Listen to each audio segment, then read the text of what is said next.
In February of 1959, 9 experienced hikers climbed into the Ural Mountains of the Soviet Union. They were young, they were trained, they were prepared, and none of that mattered. Their tent was found days later, ripped open from the inside. Their bodies were scattered across the snow, some barefoot, some crushed, some missing eyes, tongues, and faces. No signs of a struggle, no clear enemy, no explanation that fully holds. The Soviet government closed the case with a single sentence, an unknown compelling force. Tonight, we're going into the cold, into the silence, and into a mystery that refuses to stay buried. Howdy, y'all. This is Hauntmates, and that's my wife, Mallory.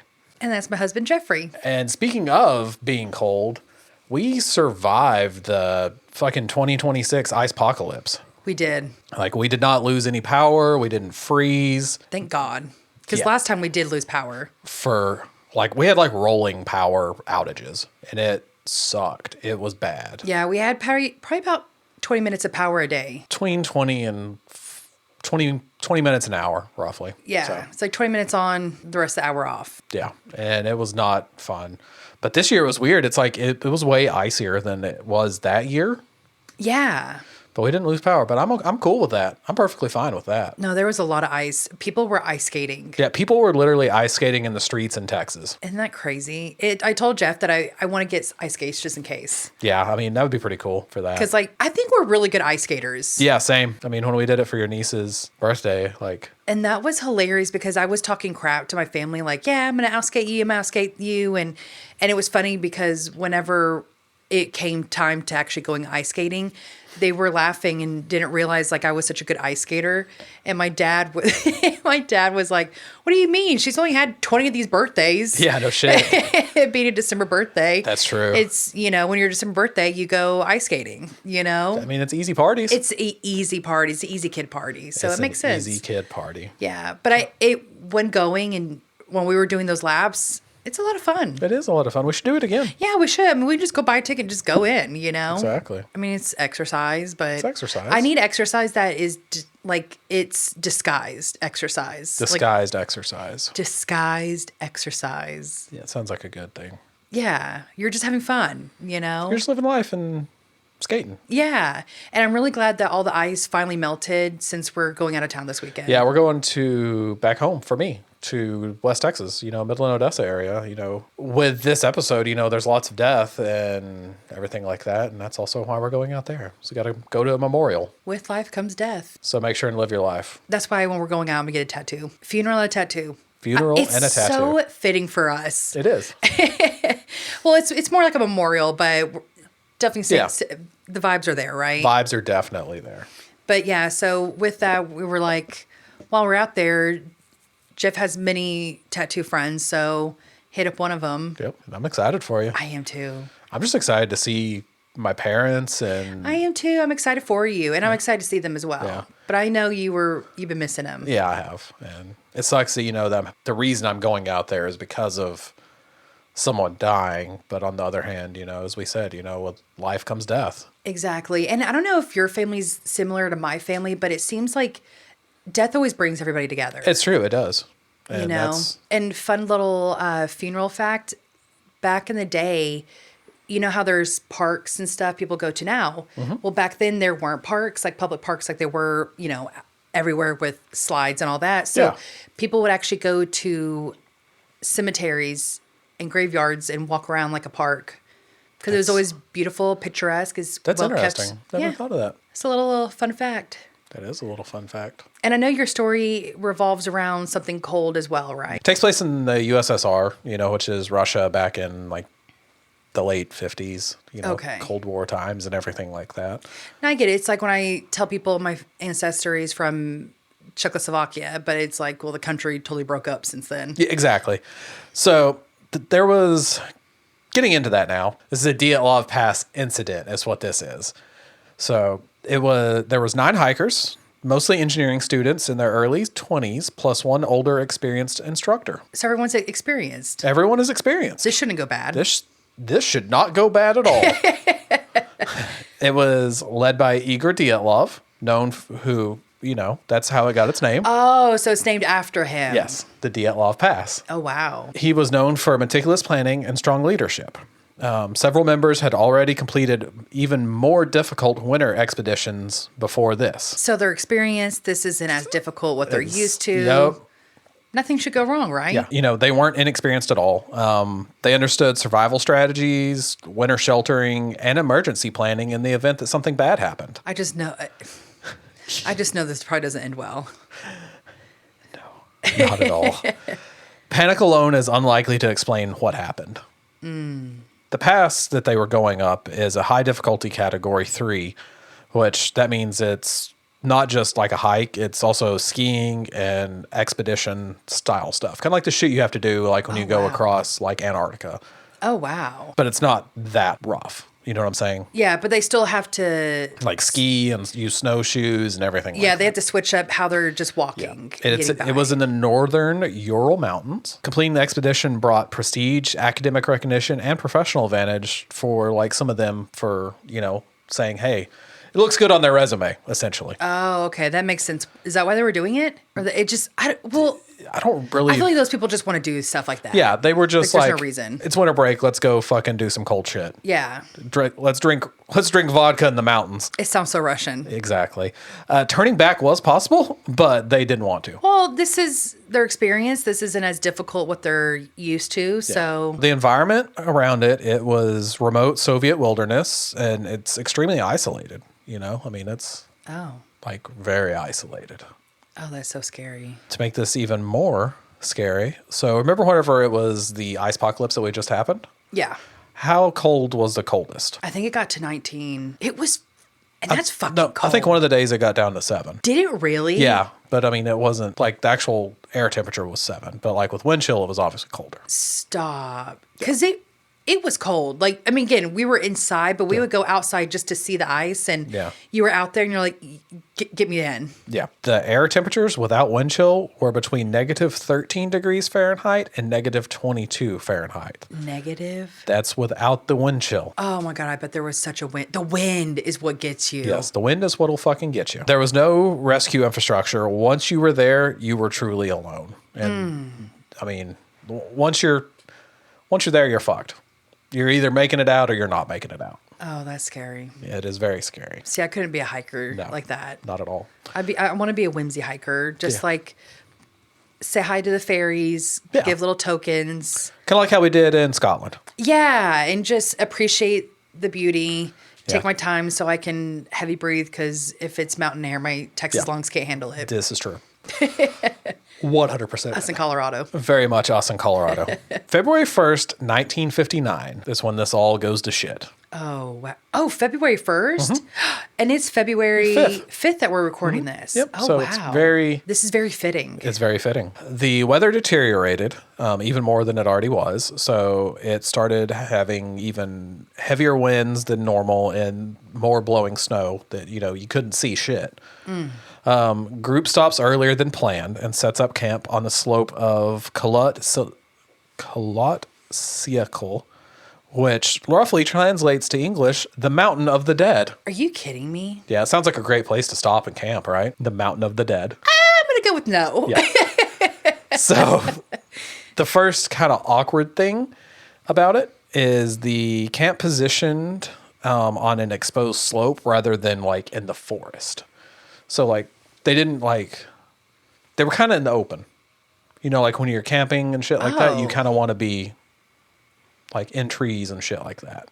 Yeah, so why were they in the open if they're experienced? No idea. The tent was reinforced using skis and poles, indicating expectation of staying overnight safely. So like, because it's snowing and everything like that, they used like their like hiking poles and their skis to like help brace it more. So like the roof wouldn't like fall in like with snow coming. So there's obviously thought and preparation for where they're at then. Yes, there was definitely thought. But for them to be in the middle versus, I wonder if they like maybe heard something. I don't know. In the woods, and that's what they were trying to get away from. Maybe. We're going to get into some theories and stuff. I'm so excited about these theories. The tent was actually found later after they found the bodies. Because, just spoiler warning, they all fucking die. This does not end well. This definitely does not end well. The experience does not help. Experience did not help in this incident. Other things it would. The tent was found later, actually, partially collapsed, but still standing. Oh, okay. So the skis and the poles worked. Yep, it helped. Here's where it gets really weird about the tent, though. Oh, no. It was slashed open from the inside. Oh, I think that's so cool how they can tell. Yeah. It reminds me of Dexter when Yeah. he would look at it and like see The blood splatter and be like, they smashed their head in with a cinder block and went like this. Yeah, like in this direction. And Yep. that's so cool that even with the tear, they can Yep. determine if it was. But also, too, why was the tear inside and they just didn't open it? That's my thought, too. Yeah, like what's going on? So the cuts were deliberate and not chaotic. So it's not like they were trying to get away from something. They were fucking not chaotic, like fucking just stabbing in a tent. Yeah, so it wasn't like a mental break or Yeah, something, maybe. it was, we got to get the fuck out of here. Here's how we do it. Oh, so it was like a deliberate Yeah. one line. That's how it sounds. Well, I say one line, but like you said, it was more a deliberate cut versus a frantic. You ready to hear what they left behind? Yeah. They left behind stuff? Yes, they left stuff left behind. All of their boots were neatly arranged. Their boots? Their shoes. The shoes that they need to wear? Yes. Oh, shit.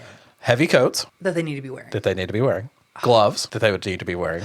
Exactly. They left the food they were cooking and equipment were all still inside. Oh my gosh. And those temperatures, leaving without boots is effectively a death sentence. Yeah. I mean, yeah. Frostbite immediately. And negative? Yes. Negative. I think like with negative like that, like frostbite would settle in within, I think they said like 10 minutes maybe. So they really were scared. They were really fucking terrified. Saying that, what kind of threat makes trained survivalists abandon shelter immediately, knowing exposure will likely kill them? It almost reminds me of the movie, one of the many movies we watched during this ice apocalypse. Yeah. Which one do you think it reminds you of? I can't remember what they were called. Which one? The Thing?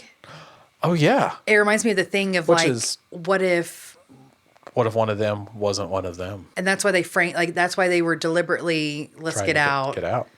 and left their stuff. You know what's crazy is like, I really like The Thing. Like, it's such a cool concept that John Carpenter did. Well, and also too, it's such a you concept. You love space and aliens, and so and that's horror sci-fi. That's your favorite genre. Yeah, exactly. But it really is a good one. It's very fitting too, because it's like, I like 80s shit like that, Because I mean, I guess it comes from like growing up, in the like 90s, my dad watching that stuff. Exactly. We grew up on watching the original stuff. Yep. And it's really cool. But yeah, it makes me wonder if maybe one of them were infected with something. Maybe. Or they realize, oh, maybe you're not who you say you are. Yeah, you may not be one of us. Oh my gosh, there's so many different probably possibilities. Yes. And I bet it's going to get crazier. It does. The first bodies discovered were two hikers found near a tree line under just like a cedar tree. Not like, Okay. the tree may have fallen on them. Okay. They were barefoot and only wearing socks. Like one of them was barefoot and the other one was only wearing socks. When you say like only wearing socks, were they naked? Or was it just the feeding? Just the feet. I mean, they was, said they left behind all their coats. So I would assume they were probably in their underwear. So probably like in their pajamas, long johns. Yep. That's what I would assume. Wow. There was evidence of a small fire. So like they were cold, Yeah. broken branches, and also their hands were burned. Their hands were burned in... Like trying to get a fire started. Okay. I was like, wait, why are their hands burned in the cold? What's going on? People suggest, it was a survival effort, not a total panic on them. Like that's like they were trying to find, stay alive. That's why they started a fire and everything like that, to keep warm. So mentally they're still there. Yes. Even though, again, why did they put their tent in the middle of the place? Exactly. And left without shoes and jackets. Mm-hmm. Damn, this is interesting. So remember, there was 9 of them. So that's 2 of them. Okay. So I'm going to put on my hand. So 10. Okay. So 2 of them down. Yep. Okay. So then they found 3 more. They were positioned facing the tent, like they were coming back to the tent. Oh. So they were returning to the scene of where they were trying to get away from. Yes. Whenever, that there's 3 of them together like that, it indicates that there was organized thinking rather than disorientation. Yeah. Versus like 1 or 2 people maybe going crazy. Yes. There's a group. Yes. So how many bodies is that? Oh, I totally put my hands away. 2 and 3, that's I'm gonna 5. count them. Yes. So how many are missing still? I'm just looking at you for all the Okay. answers. The remaining 4 bodies were found under deep snow in the ravine, but it was months later. When you say like months, did it take them a while? Like, They didn't. were they? I'm sorry. Were they further out? They were farther away, like in a ravine. You know what I'm saying? Yeah. Like you know what a ravine is, right? Absolutely not. You know how like when you're driving down the road, you know, like when we're in Colorado, you know how like we'd be driving and then like over here on the side of the road, you would see like the fucking river. So like that's a ravine down there. You know, like it's kind of like sloped down. Oh, okay. So when we turn onto, but that's a ravine. Yes. Okay. So But they were, down in something like that. oh gosh. And they were found months later, like in deep snow. Oh gosh. They were wearing layered clothing though, some taken from deceased companions. Stop. I mean, survival is survival, but dang. This is where it's about to get really fucking weird for you, just so you know. So it Gets weirder. oh yeah. So it suggested attempts at survival. You know what I'm saying? Because like they were wearing layered clothing, so they were wearing the people's clothing Yeah. that were with them that died after they died. So obviously that shows they knew with them not taking their jackets, they were fucked. So they took those jackets. So they knew they should have grabbed those jackets and boots. But so that just to me tells me it was Something. something to get out away from fastly. Here's where it gets interesting. Like I said, and even more unsettling. They had severe internal trauma on their bodies. What do you mean internal? Crushed ribs, What? a skull fracture on one of them. Oh my gosh. It's comparable to high impact vehicle accidents. And they're not in a vehicle. It's just them. And, the and this middle. isn't the people that like maybe fell and they had internal energies or energies. Energy. Injuries. Thank you. I mean, I don't know how they got down in the ravine, but I don't know how far down the ravine was. Yeah, like how far were they in the ravine, and was there any like outer? No. Oh shit! So their outer looked completely fine, but their internally. Minimal external wounds. Injuries appeared caused by massive pressure, not sharp force. Oh my god! They were running away from a fucking alien. It had to be an alien.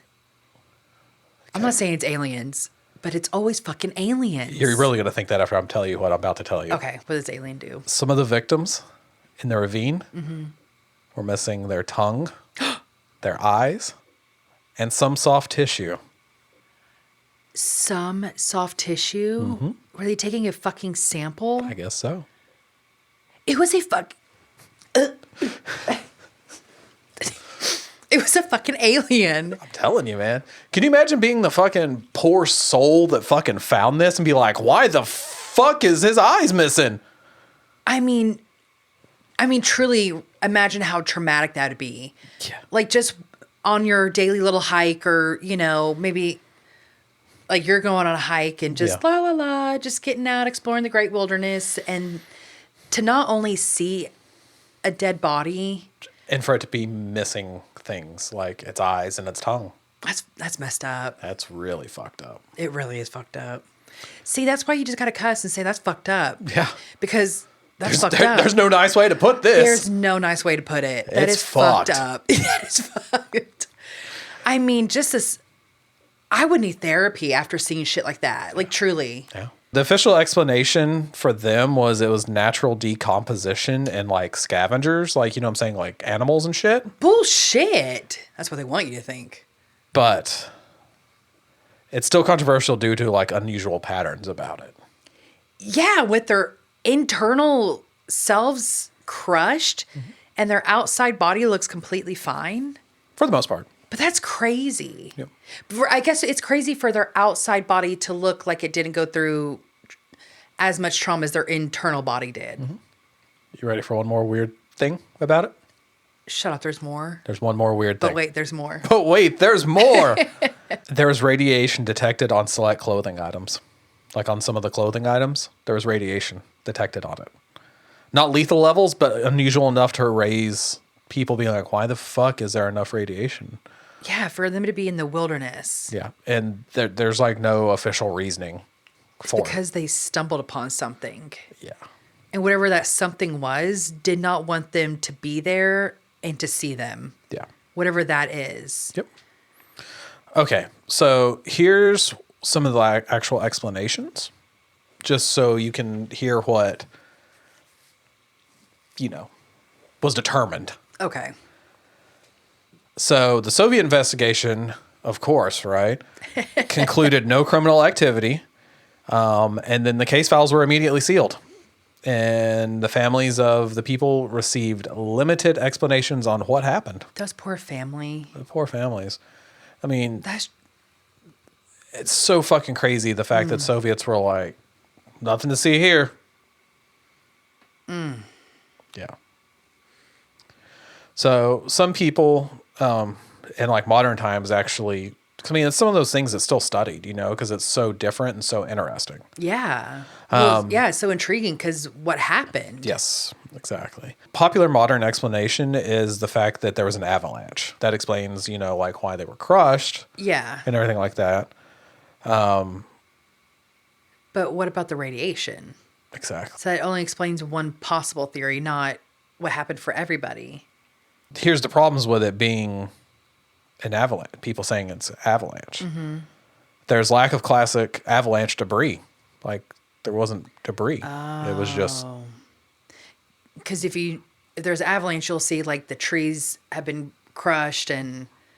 Not just the bodies. That makes sense. The tent remained partially intact. Oh, wow. So if it was an avalanche, it would have taken out the avalanche. I mean, avalanche will take out a fucking house, not just a tent. Yeah, exactly. And the injury distribution was inconsistent with avalanche being buried under an avalanche. Possible military testing is another theory. They were like dropping mines, like with parachutes. Trying to see like if we dropped a fucking mine on a parachute, like what kind of waves would like the explosion cause? Okay. Like, and what would that do to people as it killed them? To see if it was like an effective way. And they just happened to be wrong place, wrong time. Yeah. But why was the guy's eyes and tongue missing? Nice try, government. Yes. Never trust. Witnesses in surrounding areas did report strange lights in the sky. I knew it was aliens. And Soviets being so secretive, just like even in general. Yeah. And I mean, their military is even more secretive. Well, and police force will even be secretive when they're both, like, they can be two counties next to each other trying to solve the same murder and they won't tell each other. Yeah, exactly. And, so with them being so secretive, there's no definitive proof of anything from the military involved. There's also some other environmental explanations. Okay. Catabiotic winds create extreme pressure and noise, which could cause infrasound, which it's kind of like, like in Stranger Things when they used the thing that made her not be able to use her powers. Oh, okay. Yeah. Kind of like that. Like a suffocation of powers. Yes. But again, what about the tongue and the eyes and the radiation? Exactly. I mean, I don't know. I mean, maybe with that, but still, why would the tongue and eyes be missing? Yes. And a sample of soft tissue. Yes. Here's some lingering questions that have not been answered. We've kind of talked about a little bit of them, though, so far. Why cut open the tent instead of just using the entrance? Yeah. I wonder if they were trying to frantically open it and it was so cold that their fingers probably couldn't. And that one guy was just like you, just take out your knife. One dude was just like, I cut hole, we leave. Exactly. Exactly. Just like that. I mean, I could be a Russian man with a knife. Right? I don't like vodka, though. I like vodka just because it's easy to mix with stuff, right? It hides well. But also, too, I couldn't just take straight shot vodka. I'm not 20 years old. I'm not 20. I'm not 20 anymore.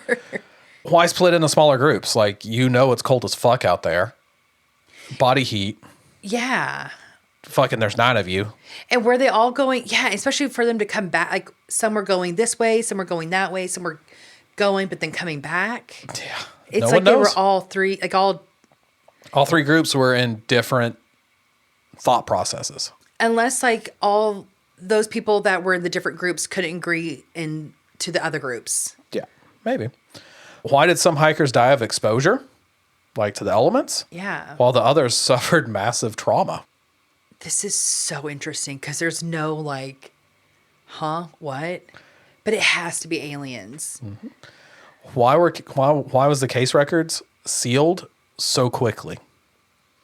Because it's a cover-up. Because they know it's aliens and they don't want us people to know. Exactly. I mean, I know eventually they came out, with the Pentagon and stuff was like, yeah, here's a UFO. Yes. No one knows. But especially back then, I can imagine it was more hush-hush for sure. Yeah. And it still kind of is today. It still is, we don't know that much. It had to be a fucking alien. It had to be fucking aliens.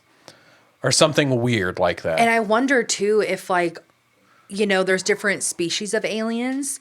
And, some are more violent. Some are more it just... And maybe they just happen to... Find the wrong ones. Or were they merely accidental test patients that didn't agree? That's a possibility too. The most unsettling part is the decision making about this. It's not the fact that fucking people were crushed or their tongues and eyes were missing. It's the fact of the decision making. Experienced hikers behaved in ways that only make sense if something felt immediately life threatening. Exactly. Alien. It had to be an alien. To me, they were frantic. They were frantic. And like you said, their experience. And for them, experienced as hikers, to go out in the cold, not covered up in a jacket and boots. Yeah. Or gloves. Or gloves. They were truly scared. Like they knew. Truly fucking terrified. Like they'd rather die it almost seems like they'd rather die in the elements than whatever this was going to do to them. Yes. Oh, that's so sad to me. It is. When you have to make that split decision of how am I going to die? Yep. Like fear just takes over and you don't even think. You just do. I like how we just, Jinx, you owe me a meal that's about to be put in the oven. I forgot what we were eating tonight from HEB. Hopefully it's good. It's one of those pre-made meals. I think it's what your dad made us that one time. Oh, cheese stuffed manicotti? I think so, yeah. Ooh. But I think it's... Oh, we still have croissants, too. Oh, we do have croissants. Okay, we're about to wrap this up. Just like we got dinner to eat. We got dinner to eat. I know, because whenever we're doing this is like a Thursday we're recording. And then when we're going out this weekend to go to the memorial while I drive, Jeff's going to be editing and stuff. So we're trying to get it all done. Yeah, we're trying to get everything done as possible. Right. Because we want to be consistent as possible, for y'all. Because we're seeing a lot more of y'all coming into here and listening to us. And so we're like, oh, this is for real. A lot more people are starting to listen. Yeah, more people are starting to listen. More people are starting to follow. Our social medias are taking off. So thank y'all so much. Yeah, thank y'all. We'll appreciate it. Now share it and actually share it. Yeah, share it, post it, rate us. Rate us. Do all the things. Rate us 5. If not, fuck off. No, I'm joking. Do all the things the YouTube kids say. Please like and subscribe. Yeah, like and subscribe. More than 60 years later, the story still feels unfinished, as though one crucial piece never made it into the official record. The Dyatlov Pass doesn't give answers, it only gives silence. 9 people made decisions that night that make no sense, unless something made sense to them in that split moment. Something we weren't there to see, something that didn't leave footprints, something strong enough to rip certainty away. The files were sealed, the explanations were incomplete, and the mountain remains. Cold, watching, waiting. If you ever find yourself alone in the dark and something tells you to run, ask yourself, is it fear or is it survival? If you have your own chilling story, feel free to send it our way to howdy@hauntmates.com and follow along on all social medias @hauntmates. Until next time, stay spooky.